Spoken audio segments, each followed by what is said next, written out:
हमारे चैनल में आपका बहुत बहुत स्वागत है। सभी को मेरा नमस्कार, राधे राधे। मोहिनी एकादशी की आप सभी को बहुत बहुत शुभकामनाएं। तो 2024 में मोहिनी एकादशी है 19 मई की।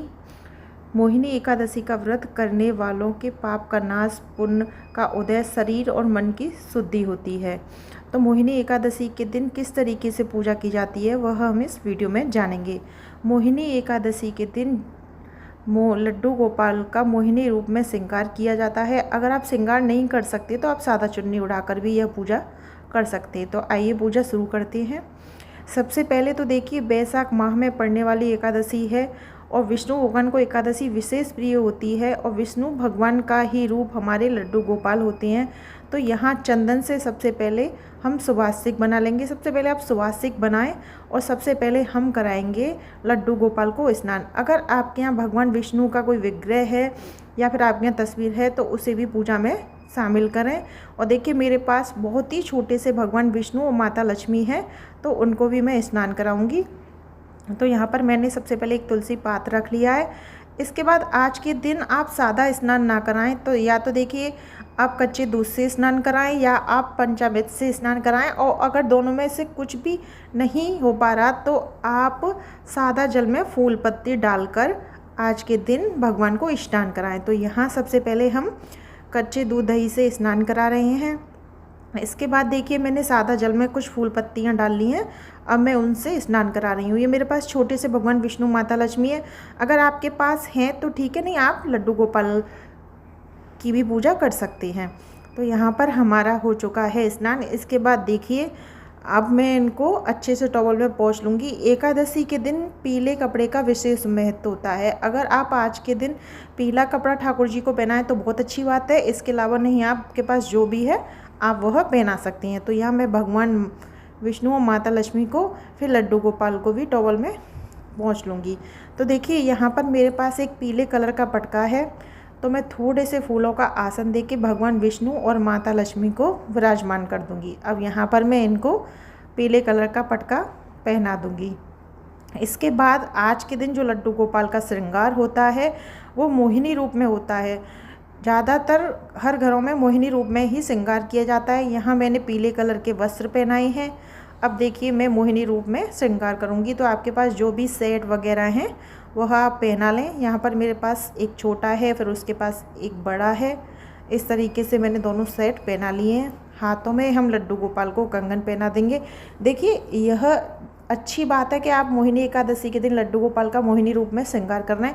लेकिन अगर कुछ बड़े लोग भी होते हैं, बुजुर्ग लोग होते हैं, कुछ लोग नहीं कर पाते हैं, तो अगर आप पे नहीं हो पा रहा है तो आप नॉर्मल लड्डू गोपाल को स्नान कराकर केवल लड्डू गोपाल को जैसे आप रोज़ तैयार करते हैं वैसे कर लें और एक चुंदरी ज़रूर उड़ा दें, क्योंकि मोहिनी एकादशी है तो थोड़ा सा तो आपको करना पड़ेगा। तो आप मुकुट हटा के लड्डू गोपाल को केवल चुंदरी उड़ा लें। ऐसे भी आप पूजा कर सकती हैं। तो देखिए, यहाँ लड्डू गोपाल को मैंने मोहिनी रूप में तैयार कर दिया है। बस मैं नथ पहना रही हूँ।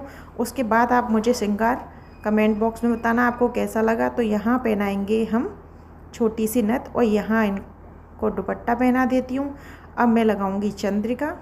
देखिए, इस तरीके से अब हमारे लड्डू गोपाल मोहिनी रूप में तैयार हो गए हैं।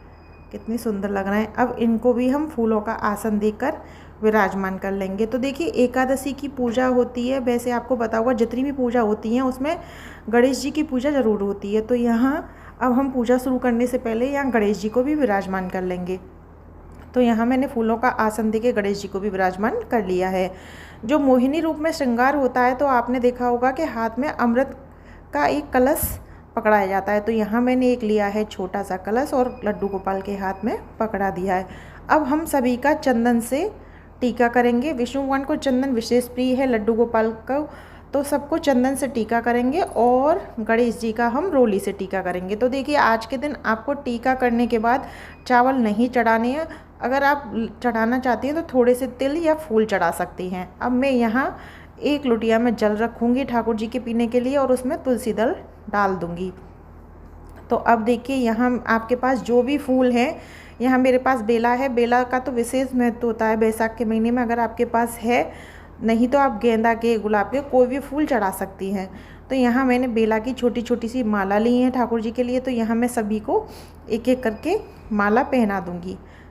आपके पास माला नहीं है तो आप फूल भी चढ़ा सकती हैं। अब मेरे पास देखिए पीले कलर का महत्व होता है, तो यहाँ मैंने थोड़े से पीले फूल ले लिए हैं सभी को चढ़ाने के लिए। तो यहाँ मैंने फूल चढ़ा दिए हैं सभी को। अब इसके बाद देखिए ठाकुर जी को, लड्डू गोपाल को तो हमने स्नान करके तैयार कर लिया है, नए वस्त्र धारण करा लिए। लेकिन देखिए यहाँ गणेश जी को हम वस्त्र रूपी कलावा अर्पित करेंगे और भगवान विष्णु को जनेऊ अर्पित किया जाता है। तो यहाँ हम कलावे को इस तरीके से बनाकर घर पर जनेऊ बना सकती हैं। तो कलावे को इस तरीके से 5 या 7 बार गोलाई में फोल्ड कर कर आप भगवान विष्णु को चढ़ा दें। आप चाहें तो जनेऊ भी चढ़ा सकती हैं, अगर जनेऊ नहीं है तो इस तरीके से आप कलावा भी चढ़ा सकती हैं। अब देखिए कोई भी ऋतुफल आपके पास है या फिर आपके पास मिठाई है, पीले कलर की मिठाई है, तो उसका भोग लगा दें। उसके बाद हम करेंगे प्रेम पूर्वक आरती। धूप दिखाएं, दीप दिखाएं, धूप से आरती करें, दीपक से भी आरती करें। तो सबसे पहले हम गणेश जी की आरती करेंगे, भगवान विष्णु की आरती करेंगे और फिर हम गोपाल जी की आरती करेंगे। फिर हम यहाँ दीपक रख देंगे। इसके बाद देखिए आपको एक फूल लेना है हाथ में और एकादशी की आपको कथा सुननी है। तो यहीं पूजा की चौकी पर बैठकर हम कथा सुनेंगे। कथा का वीडियो आपको मेरे चैनल पर मिल जाएगा। कथा सुनने के बाद यह फूल हम गणेश जी को अर्पित कर देंगे। इसके बाद देखिए हम ठाकुर जी को आरती देंगे, गणेश जी को, विष्णु भगवान को, लड्डू गोपाल को, सभी को हम आरती देंगे। फिर हम थोड़ा सा जल लेंगे हाथ में और दीपक का आचमन करके दीपक की ज्वाला को शांत करेंगे। फिर हाथ जोड़कर क्षमा याचना करेंगे कि पूजा में हुई हो कोई भी कमी को हमारी प्रभु क्षमा करना। तो यहाँ हमें थोड़ी सी देर क्षमा याचना करनी है। उसके बाद आपके पास जो भी दक्षिणा है वह आप पूजा में रख सकते हैं। आप अपने सामर्थ्य अनुसार रख सकती हैं, 10, 20 जितने भी आपके पास हैं वो रख सकती हैं। मोहिनी एकादशी की सारी वीडियो, सारे त्योहारों की पूजा विधि आपको हमारे चैनल पर मिल जाएगी। वीडियो पसंद आई हो तो चैनल को सब्सक्राइब करें और लड्डू गोपाल मोहिनी एकादशी के रूप में श्रृंगार कर कर कैसे लग रहे हैं यह कमेंट बॉक्स में ज़रूर बताएं और हमारे चैनल को प्लीज़ सब्सक्राइब करें। राधे राधे। मोहिनी एकादशी की आप सभी को बहुत बहुत शुभकामनाएं।